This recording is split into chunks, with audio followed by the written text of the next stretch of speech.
From the HBA Podcast Studio in New York City, welcome to The Medium Rules. I'm Alan Baldachin. He has tapped into something essential. See an end of centralized institutional trust. The anxiety is there. We're feeling this. Like everyone's feeling something's not quite right. There is a massive investing bubble going on. It's about kind of control, power, hierarchy, centralization, reducing friction. That's fantastic. That really resonates, I must say. Joining me in the HBA Podcast Studio today is Ari Wallach, CEO of Longpath Labs. Longpath is a 501c3 organization which has as its mission promoting and advocating for long-term modes of thinking about, synthesizing, and responding to humanity's greatest long-term challenges. Ari has been working at the intersection of public policy, organizational design, and innovation strategy for over 20 years. In addition to being the CEO of Longpath Labs, Ari is also the founder and CEO of Synthesis Corp, an innovation strategy consulting firm with clients ranging from Fortune 100 firms to activist networks on the front lines of social equality. Ari's TED Talk discussing Longpath has received 1.7 million views to date. Clearly, he has tapped into something essential. So, Ari. 0.7 of those views are my mom. That's okay. They count too. So it's really only a million original, but yeah. Go ahead. Okay. 700,000 likes from your mom. Easily. Okay. That's what the Jewish mother. I got to get on that. What? So let me ask you this. What have you tapped into? Clearly, there's something going on with Longpath that's hit a nerve. What do you think that is?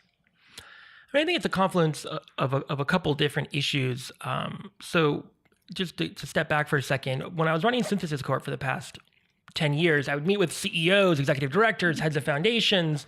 And in the very beginning when I started this, they say, we want to talk about the future. You know, we want to go out 10, 15, 20 years. And then about a year ago, I was sitting down with the Fortune 17 CEO. It's not my number 17 though. And he said, I want to talk about the future. I want to talk about how we're going to tackle it and kind of own the future. I want to talk about the next 6 months, right? That was the future. It was 6 months. So we went from 6 month window. That was a 6 month window. And while that was happening, I was also noticing more and more, and really in the past year, people's kind of ability to not only just think into the far future or future for themselves, but also to think past has kind of gone away. So what Longpath is tapping into is that people are feeling that we're kind of in this ahistorical moment, right? We've had a good 300-year run since the Enlightenment and the scientific revolution, and now things, our trust in institutions, in each other, and in some ways even in ourselves, as we learn about kind of how we're manipulated so easily on social media, all of that is kind of falling apart, and we find ourselves kind of just stuck in this intertidal moment. And so what Longpath is tapping into is people's both kind of understanding of this moment, both from a political, from a business, but also from kind of a self-identified realm of how they can think, or in this case, not think clearly about what is next to come. And I think that's why it's resonating both in the TED Talk, but when I give talks and in people who are kind of joining up within this Longpath movement, they're all saying the same thing. They want something to connect to and be connected to that's bigger than themselves and bigger than the moment. But before even going into that, recognizing that we're stuck in a moment. Do you think that this ahistoricism that you're somewhat describing as intertidal is generational? In other words, do you find that there's more anxiety, if you will, associated with millennials, or is it just sort of above that? Does it transcend millennials? Does it transcend race, age, demography, categories like that?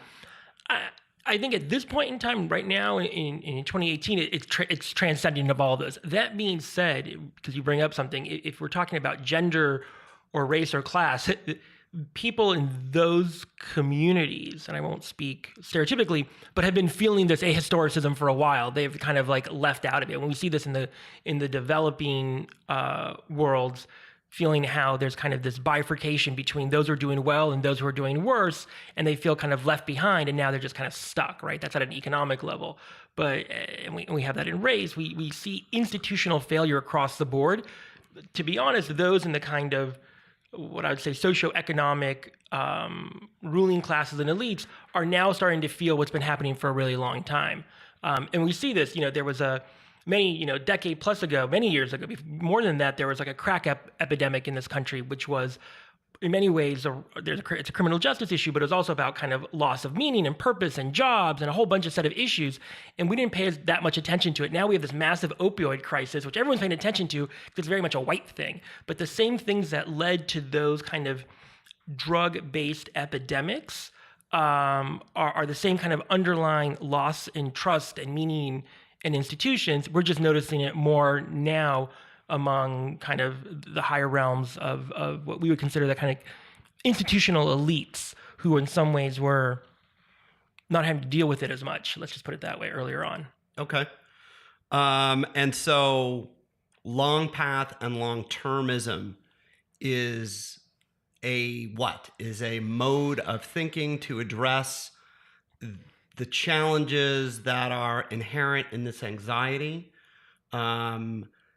Maybe just describe, I don't want to call it the remedy, but the paradigm shift, I guess. So long path at the end of the day, it's a mindset, right? So it's a mindset shift. And we at Longpath and those who are connected with us see ourselves, like I said, in this intertidal. And the intertidal is really this liminal space between what was and what is to be.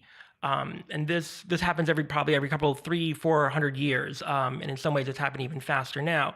So Longpath isn't meant to be the next thing that comes after. No, it's meant to be a mindset that helps us bridge between what was and what is to be. What is to be, we have no idea.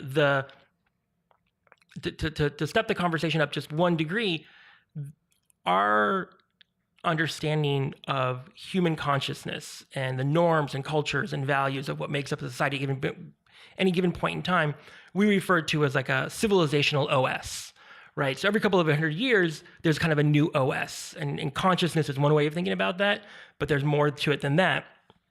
And so Longpath you can think of as this kind of mindset to help us navigate from one OS to the next OS. I don't know what the next one will be. I have some ideas about probably what is necessary. And, it's the next OS the next civilization OS will probably take many of its cues from what we're actually seeing in the technological realm, to be honest with you, in terms of decentralization and rethinking of trust and platforms, not to stretch the analog too much. So as a mindset, Longpath rests on kind of 3 pillars. The first one, in some ways the most obvious and it's the most important, is the difference between the future and futures with an S. So more often than not, I'm asked to speak on a panel like the future of media, right? Or the future of work. That's a big one. I get that a lot. And I don't have a problem with the idea of tomorrow, the future. I'm not a nihilist in that way. It's that when you say the future of, it makes it seem as if it's a one single point in time out there. And so what we do and what more people in the kind of futuring realm are doing is we're not talking about the future of, we're talking about futures of, this plurality. Because what it does is it opens up this adjacent possible. So it's not just about the future that's going to happen, because by the way, that future never happens, and more about preferable futures that can happen. You can almost think of it as a cone, right? And so we're at the bottom, we're at the very tip of it. And instead of it being a direct line out to tomorrow, which tomorrow could be 5 years, 15, 20 years, think of it more of a kind of like an ice cream cone, and anything within that entire kind of circumference is possible. So that's the first pillar of this mindset. The second one we call transgenerational empathy. And what that means is when you think about problems, or to be honest, think about investments, right? I was just with someone last night who wanted to know how to apply Longpath thinking to private equity. And so the conversation we had was around kind of what transgenerational empathy. So that means thinking about a time and those to come after you. Now, the obvious thing when you think about transgenerational is after you as your own person. So basically after your death, many generations out. But you can also think about that as a CEO. What are you doing for the next CEO that's going to come after you? So what's obvious and inherent within thinking transgenerationally is you have to rid yourself of some ego, right? It's either of egoic death, and we can get into the philosophy of that, or the ego that you are the last CEO of GE, or you are the last CEO of Boeing. And the question is, what are you doing to set that up? Now, where we find, and the reason we say empathy and not just transgenerational thinking, the reason it's beyond cognitive, it's more emotional, is because you really have to put yourself in their shoes. You can't expect yourself to just think your way through it, right? It's not a brute force thing, transgenerational. And empathy places you in a way where it puts you in a state of mind and emotional stance where you truly start to understand what are the needs of those to come after you. The other part of transgenerational empathy that we've been starting to emphasize is it doesn't just go forward, it also goes backwards. So it's also recognizing what the CEO went through before you, if you're the CEO, or what generations before you did, what they sacrificed to get there. And what that does is it sets up a key part of kind of the overall gestalt of Longpath, which is how do you make yourself be a great ancestor to generations to come, right? Like we're all descendants from our ancestors, but us, you and I, Alan, and those who are listening, are actually someone's great ancestors, right? And so the question is, how do you hook up your future your future descendants? It's easy for us to do it when, the easiest group this happens for is parents. We're constantly making kind of short-term sacrifices, right, for our children. The question is, how do we do this at a much larger level?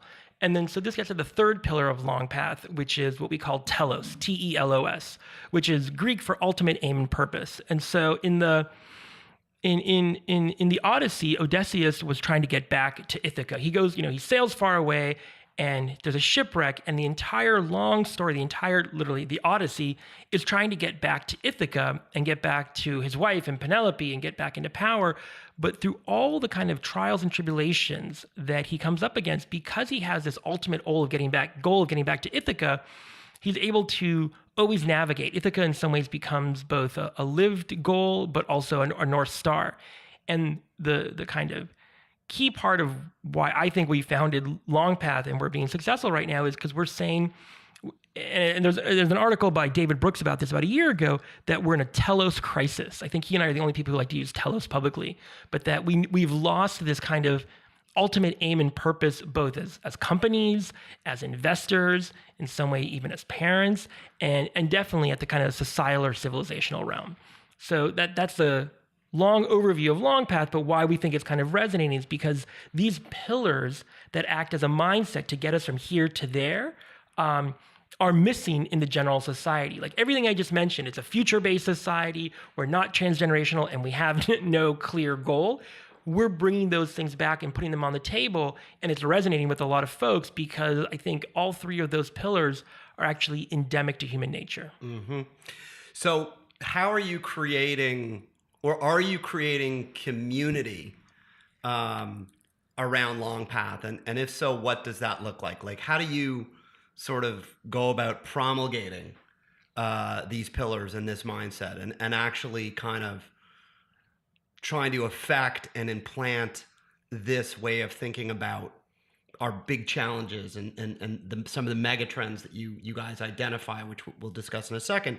How do you get those out in the world? What's sort of your ground game, if you will? The ground game. So we, and this is probably not the best kind of taxonomy to think about it, but we think about Longpath both in terms of that promulgation as a kind of there's a B2C and a B2B, right? And we'll start with the B2B, which is business to business. And so that's bringing this way of thinking into organizations and to philanthropists and to foundations and to government agencies. And that's through, in some ways it's kind of basic block and tackle. It's conversations, it's dinners, it's workshops, it's trainings, it's me flying around much to the chagrin of my family and giving these keynote talks and introducing this mindset as a way to help folks navigate this current time. So that's at the B2B side. On what the classic B2C is, we've started running a series of workshops. We ran one at Lincoln Center here in New York with 200 people RSVP'd, and that was very different. What we had people do is come over the course of 3.5 hours, go through a series of exercises that connect them to their future self. And the reason why is a priori of being able to do like far out future thinking.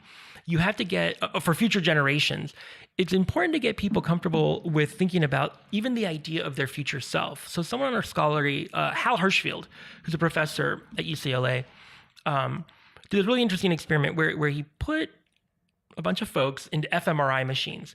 And what he did was functional magnetic resonance imaging machine. So if you've gone into an MRI for your shoulder, it'll take this really cool 3D picture of what your shoulder looks like. fMRI is actually showing different areas of in this case, the brain light up. So he slides them in the fMRI machine and he says, and I'm going to, because I can't show you this. What he basically says, he says, think of yourself right now to these people. And this is not technically what happened, but like the left side of their brain lights up because they're thinking about themselves right now. And then he says, okay, now think about Matt Damon, who's somebody everybody knows, but they don't actually know him. And then the other side of their brain lights up, the right side of their brain lights up. And then he says, now think of yourself 10 years from now. And the same part of the brain that lit up for Matt Damon, someone they don't know, lights up for themselves 10 years from now. That's how disconnected they are to their future self. So he pulls them out of the fMRI machine and divides them into two groups. One is a control group, nothing happens.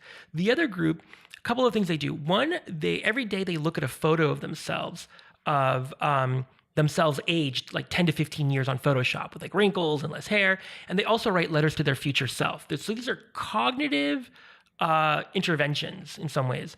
Puts them back into the machine, and guess what happens? The control group, think about yourself now, think about yourself 10 years from now. Same part for Matt Damon lights up from themselves 10 years ago, or 10 years from now. The people who had those interventions, who went through those exercises, when they say, think of yourself 10 years from now, that is now the same part that lights up for thinking about yourself today. So they are more now connected to their future self. So these workshops that we run, going back to how we're promulgating, is first and foremost on the ground game. And if you think about a kind of a ladder of engagement, right? So our ladder of engagement in the near term is getting folks better connected to their future self. And by the way, part of that process, getting connected to your future self, is also being connected to your past self and your ancestors. So there's two things going on. So we also ask people to think about what their parents or grandparents, what decisions they made to allow those people to be in the room today, right now, who are going through the workshop. At the same time, projecting forward about their future selves and writing letters to their future self. That's the kind of ground game for a B2C. Where we'll be building is getting folks to actually then think about generations 200-300 years from now, because I didn't mention it. We're not doing this out of just like general goodwill, right? I'm not doing Longpath because I think it'd be a fun thing to do. I'm doing it because I'm seriously concerned about not just I'm seriously concerned about the continuity of the human species and of civilization on this planet. I'm not in the short term, not maybe over the next several decades, but if there's a coach, executive coach, Marshall Goldsmith. He has this famous book. And you know what the book is about based on the title of the book. What got you here won't get you there.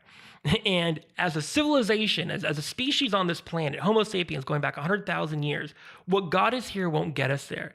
And this intertidal, now more than any other, more than, let's say, we've seen civilizations rise and fall, Inca and Maya and others, but those were always isolated. But for the first time, we're facing existential threats that are on a planetary scale. Obviously, it's climate, but it's also usages of AI, biotechnology, and a whole host of other things. Mm-hmm.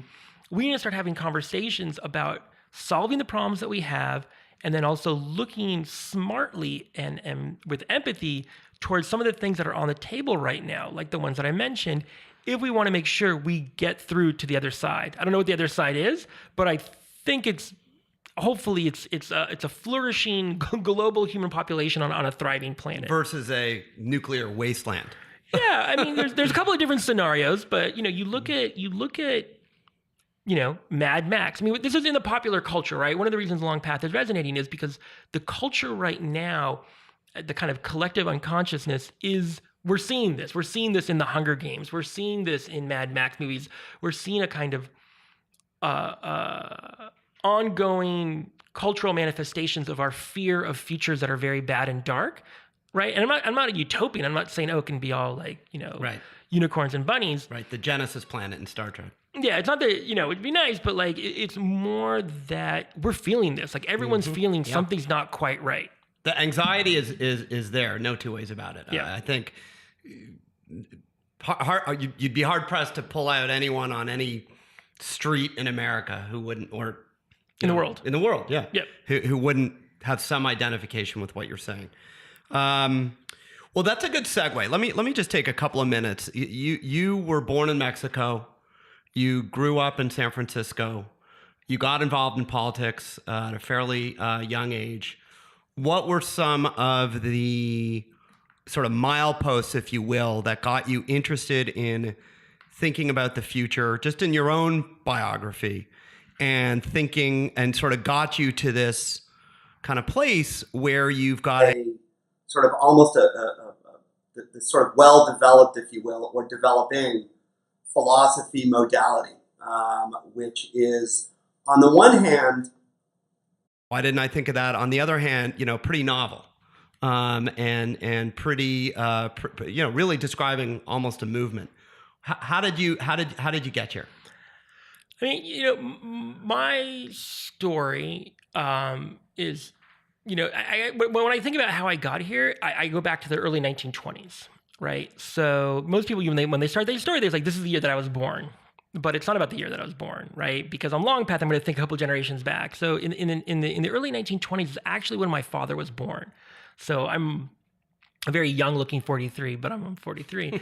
I'm a young-looking 51. Yeah, and also you're looking very svelte too. Thank you. Thank you. And so my dad was born in the early 1920s in Poland, and right around the time actually when pretty much Germany invaded was right around his bar mitzvah. And he was in kind of a small shtetl town called Branovich. And very early on, he lost two brothers to the front. And then he at one point, they had created a ghetto, a Jewish ghetto. And he at one point had his father basically hit and killed in front of him. And the Nazis said, if you bend down to help him, we'll kill you too. I mean, there's no logical reason to this, obviously. Soon thereafter, he escaped and joined the Jewish underground. And the reason that's obviously an important story, because without it, I wouldn't be here. But at that point, he made a very strong commitment to kind of fight, not just for his own survival, because he could have just fled in some ways, but to stop and fight and to fight the fascism. And after the war, did about a whole bunch of stuff and ended up in Cuba. And after about 10 years of being there, just after the revolution, Castro kicks him out, right? They had a falling out. We're still not sure what the falling out with Castro was, but there was a falling out. And he sends my dad to Mexico, where he joins an industrial pipes and valve business that some other family members were there, cousins who had left before the war. Now,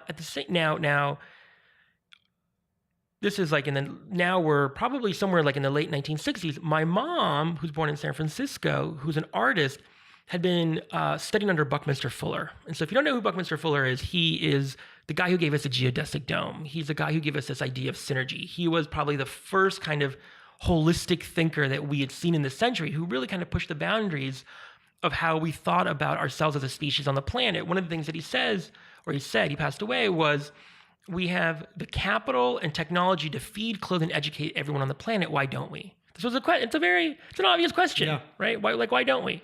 So what you have is my mom. Well, not my mom yet, but she meets my dad. We're born in Mexico, and so in the 70s we moved to San Francisco because, once again, rising anti-Semitism and a lot of bad politics, and we decided to leave. And so I'm raised in this household with a mother who's an artist who in many ways is educated by probably one of the classic systems thinkers, Buckminster Fuller, but a dad who both kind of politically, strategically, is unbelievably anti-fascist, right? He is kind of, he wasn't aware of Karl Popper, who's a kind of proponent of the open society, but he's very much an open society guy, right? As, to be honest, most Jews who have a connection to the Holocaust are. We know when societies get closed, it usually doesn't work well for us over the past several hundred, if not 1,000 years. And so coming up through that between kind of an aesthetic, creative, but this political bias against closed systems, I was always interested both in the kind of the history, but also future, because Buckminster Fuller was very much kind of a futurist. Not a futurist in terms of the future of the jetpack or the monorail, but the future of what is a possibility of what we could do with this brain and communities and as a species. And so over the years, kind of going between running businesses and not-for-profits and doing political work, this was always kind of a heavy interest, such a heavy interest that my honors thesis at UC Berkeley was called Ithaca Lost, where I first kind of started playing with these ideas that as a society, we had lost kind of our purpose and our end goal. And I won't bore you with like the deeper philosophy of the Frankfurt School, but that's where a lot of this kind of started coming from. And then coming up to now, 2018, it became really obvious that what I was feeling and seeing, I was getting more people were coming up to me as I kind of read about, I did a short essay on Longpath in Wired magazine, and people were like, oh, like, what are you doing about that? And then honestly, after this last election, a confluence of factors made it pretty obvious that we should be launching really a movement for individuals at the individual level, but also within communities and communities of practice who want to start thinking about what does it mean to be a great ancestor and start making decisions through that matrix. Okay. So let me sort of narrow the focus a little bit. You've talked about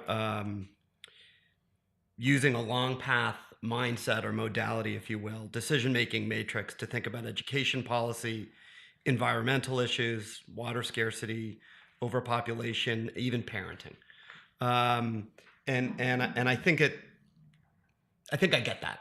In other words, I think that you've done a great job of explaining sort of the broadly how this way of thinking can be applied to pretty much any long-term problem, long-term challenge we face. Yeah. I think at a high level.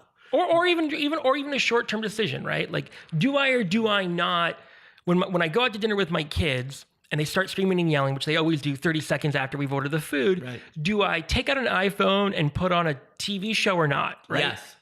It was, yes. That's a great short path, right? It immediately quiets it. Clash Royale in my family's and case, sometimes it's an emergency situation, and you need to go to YouTube. But more often than not, if you think about what are the long-term, and it's pretty heavy, but if you think about the long-term ramifications of even a small decision like that, right? If you do it consistently over time, where you immediately go to the screen, am I going to feel bad at the end of this? You will not feel bad. But if you think about that, what ends up happening is you are now like laying down a foundation within your family of how you deal and how you interact and the dynamics that are being set up that will seem very small at first, but eventually you are teaching your kids how to deal with conflict and issues and go to the short term, the easy thing. Now, what ends up happening though is one day, hopefully they will have kids, but the lessons they have learned will then manifest there. So if you think about it right now, it's totally fine at the dinner and you do it. Don't feel bad. But 2,000 years from now, that decision about putting the screen in front of them, actually, we've done the math, has impacted hundreds of people because that's how big your lineage is, right? So, and look, there's no easy way. A lot of the conditioning that we have, my neurosis, your neurosis, whatever, so much of that comes from generations before, right? And so we're now just at a point where we can actually start thinking about that and making those decisions. So it seems like a small decision at dinner, and there should be no guilt because, more often than not, I will pull out the screen. But sure, those are decisions. So it's not just water and democracy and topsoil, but it's also the little decision. Do I eat this or not eat this? Do I want to? This goes back to the Walter Mischel experiment: 1 marshmallow or 2 marshmallow, right? And if you want to be a 2 marshmallow person where you can kind of make short-term sacrifices for longer-term gain, it's like compound interest that actually adds up over time and becomes something that's great for you and great for those who come after you. That's fantastic. That really resonates, I must say. So to narrow the focus a little bit, one of the things that I'm interested in and that I think this podcast is seeking to explore is issues around media and technology and innovation. So let me ask you this, and you can sort of wave me off to the extent that this is a wrong way of thinking about it. But let me give you a couple hypotheticals. CEO of Comcast calls you up and says his organization is freaking out by all the cord cutting going on with respect to distribution, and then with respect to content, they're getting their lunch handed to them by the big streaming services such as Netflix, Amazon, etc. They want to think about the futures as it relates to a traditional cable company that makes content for cable companies. They're wasting money left, right, and center on Hail Mary, internal startups. They're investing in Comcast Ventures. all kinds of startups seeing very little yield. What are they doing wrong? How do they think about what is a long path application for a traditional media company? Without meaning to put you on the spot, No, just to sort of how we might think about this as it pertains to. Yeah, first and foremost, like I think, one of the things that you said that I just want to tease out is like they're wasting money on all these ventures, right? Like they're not, right? Like having you have to be willing to quote unquote fail, but you have to learn in every single failure. So if they keep kind of throwing money into these ventures, into these new ideas, and they don't work, but they don't actually do a post-mortem on it, then it's actually failing. Okay. So that's one. Two, it's about, I think about this, like we're on the fence of cord cutting, right? So we have Verizon Fios. I don't know how much we pay, and a couple, and we're just not watching anymore because more and more of what we're doing is streaming Amazon and Netflix. So look, they've already seen this, which is why they're moving to pipes, right? Mm-hmm. And they're trying to figure out how, like, they're moving into actually just being the providers of it. So you talked about this earlier. So one of the things we do at Longpath is we look at these issues through a lens of 21 different megatrends, right? And one of the megatrends is around a kind of the empowerment of the edge. And the edge in this case is people making their own content, recognizing a kind of what lo-fi is, and then those kind of bubble up and get pushed up. So a great example of that is the web series High Maintenance on HBO, which I just kind of gave you the punchline, like start off as a web series, right? Kind of like a lo-fi 10-minute episodes. And that came up and HBO smartly acquired it, right? So what I would tell Comcast in this case, in a Longpath approach, is one, on the content side, you should definitely be thinking about like acquisition of type of content that's coming up, where you can just spin it up and add a little bit more, add a couple more microphones, a couple more lights, and meet people where they are and what's of interest to them, not what's of the interest to either focus groups or executives who think they have an idea of what does and doesn't work, from like they're not their ivory tower, but from like Midtown, right? Like see what's actually resonating. And then the other thing is, these companies, especially the ones with the pipes, should be thinking more about, so if I was running Comcast right now, I'd be thinking about IoT. And specifically and look what Masayoshi-san is doing with his $100 billion vision fund. I mean, he's a true long pather, right? I disagree with some of his kind of ideologies in a way, but his $100 billion vision fund, where is basically, you can see the PowerPoint online. He says, this is the fund that we plan to run for the next 300 years. And here's why, because it's infrastructure. And so for Comcast, you'd be thinking about what resources can their pipes provide to all sorts of things in healthcare and other areas. AT&T has started doing this, by the way. They've recognized that at the B2B side, allowing their bandwidth to be used by sensors and other technologies may be more lucrative in the long run than classic voice. And with that, we come to Stormy Daniels. Just kidding. But we have to go there. You can't let a podcast go by without a moment joke. Yeah. So, which was the AT&T reference for the record. Yeah. All right. Hypothetical number 2. Jamie Dimon calls you up and says, mea culpa. Just happened yesterday, yeah. It did. Okay, good. Mea culpa. I made some stupid comments about Bitcoin in the past. Clearly, blockchain and cryptocurrency are here to stay. What's going on, and how do I think about it from the perspective of a traditional financial institution? So I want to separate those two out. I want to separate out crypto from blockchain, right? From distributed ledger systems. I think on the crypto side and ICOs and Bitcoin, those last year were very much. It was just the beginning. Like we just didn't even know what it was, and we were playing it, and now you're seeing ICOs partially be used to fundraise the next layer of whatever it's for, right? So whatever the actual business is. But I think the ICO as a business he was right. Like that doesn't seem, that's tulips, right? There's no two ways. There's a bubble going on. Yes, there's a bubble going on at that level, but what is undergirding it, right? When we think about, this goes back to what we talked about, why Longpath, why, we see an end of centralized institutional trust, right? And so what blockchain does is it takes out it recognizes the loss of trust in the centralized middleman, be it the central bank or anyone who actually can hold title or you can check on, and it becomes a direct A to B transaction layer that is completely 100% distributed and unhackable. And so with Jamie, I would say, look, on the finance side, think like a freshman in a dorm room, right? Don't think about like what your company should be doing. Think about what would you do if you had like $1 million and you were a freshman in the dorm and you knew what blockchain could do. Where is there friction? And by the way, what he runs is a massive centralized friction zone. Where is there friction and what can we be doing? So that gets into questions of healthcare, of identity, passwords will go away as we know it when it's 100%. All these different areas if I was him, I wouldn't be thinking about purely on the financial side. I'd be thinking about what does it mean to reduce the friction or eradicate the friction of that middle layer, of which has been very profitable and lucrative for him to date. So that's what I would say. I'd say you're probably right on the tulip side of the ICO coin side, but don't throw the baby out with the bathwater. I would say don't throw the coins out with. There are some babies there as well. I mean, it's very difficult to pull apart blockchain and tokens. Yeah, they are obviously what activates and gives the network effect to blockchain communities. Yeah, look, 100%. What at the same time, there is a massive investing bubble going on. Yeah, but we're going to see that next week here in New York with the Consensus Conference.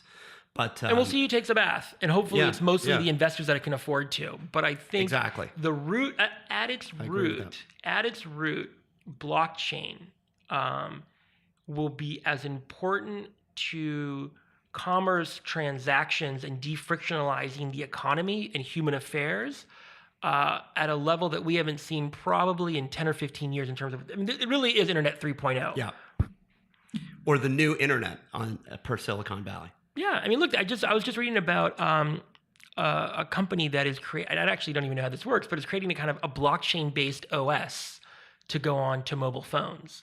So whereas, the centralization and both the centralization and the encryption and the authentication of either Apple, iOS, or Android, they see as actually too much friction in the system. So what does it mean to have that peer-to-peer? Which the funny thing about it is it actually, when I was reading that, everything that's new is old again. The way we think about blockchain and that kind of authentication reminds me of how ham operators used to talk about how they would authenticate their handle and their signal. Right. They didn't go through kind of this like a centralized database. They went peer-to-peer. Peer-to-peer, absolutely. Last question. How do you scale your organization to get greater purchase? You're fairly early. Yep. I think you're started late 2017, early 2000. Yeah, we're this year. 4 or 5 months into it. How do you kind of, we understand sort of the ground game and that's obviously evolving. Yep. How do you think about scale? Is it you can have a long path here. Is it conferences? Is it, how do you kind of really, you kind of translate this into maybe not a mass movement, but something that moves the needle? So at first you may think this is totally disconnected from the previous question, but it's not. It totally is, right? Like if you think of blockchain as eradicating friction in the middleman, it's the same thing about movement. So if you look at Black Lives Matter or Me Too or what's come out of Parkland, this idea of kind of leaderless movements, right? Where there's a zeitgeist or a mindset that's put out there. The mindset, let's say from Parkland, is that power is now distributed, right, across the system. And so vis-a-vis the highly centralized NRA, and NRA can put up a really, really good fight, but eventually it's like the Grand Canyon, right? Like this constant drip will erode their power, like it'll erode all centralized power and power in these institutions. How we scale Longpath is the same way, is that we put it out there and we embolden people to take it and make it their own and get out of the way as quickly as possible, right? But while still maintaining some sort of cohesive boundaries about what is and isn't Longpath, right? And so this is a struggle, right? So the question is so McDonald's works because you can walk into a McDonald's anywhere in the world and the Big Mac tastes the same. Starbucks, and Starbucks, and we love it. the model that we're trying to pursue is what is a kind of franchise, but not in a retail storefront way, but in a franchise where you take it yourself, and there are still some core tenets, and I laid out those 3 pillars. It's almost like teacher notes in a way. Yeah, it's very much like that. So there's still a kind of a strong connection and understanding to what we're trying to do, what the telos of it is, but you can still kind of make it your own. Yeah. And there's always these kind of, and this goes to the question of, all the questions we've been asking, right? It's about kind of control, power, hierarchy, centralization, reducing friction. Longpath is very much, I think, on the right side of history and on the right side of the futures by saying we want to put it out there and we want to work with folks and individuals and organizations who want to apply this mindset, but we don't want to, it can't be top down, it can't be controlled, and it can't be centralized. And that's what we'll be figuring out. And if anyone has any great ideas, you can always reach out directly to me at ari@longpath.org. Sounds great. Well, that's a great place to finish. Thank you very much for coming in, and it's been interesting, fascinating, thought-provoking, and futurist. Oh, thank you. My pleasure. Thank you. That's a wrap on this episode of The Medium Rules with Alan Baldachin. For more information, go to our website at www.hballp.com.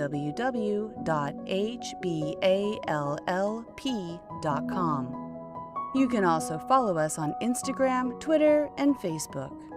Be sure to subscribe, rate, and review the show on Apple Podcasts, Google Play, or your own favorite podcast portal.